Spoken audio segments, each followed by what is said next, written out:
বন্নিশিখায় তোর ছবি দেখে একটা এপিসোডের জন্য ডাকা হয়েছিল।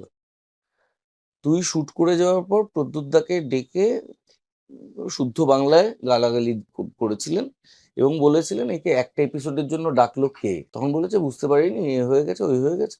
বলছে একে অবিলম্বে এর নাম্বার লেখ, একে ইয়ে করে রাখ। এটা আমাদের তখনকার যুগ, যখন ছবি তার পিছনে ফোন নাম্বার এইসব থাকতো, এগুলো দিয়ে জমা করতে হতো। জমা করতে হতো।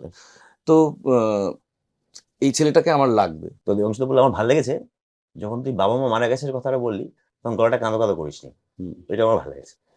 ঠিক আছে, তো আমারও ভালো লাগলো, মানে তো তারপর মিটে গেল।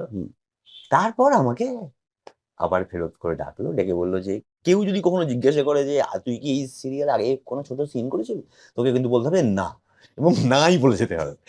আচ্ছা ঠিক আছে বলে তারপর আমার একটা বড় পার্ট।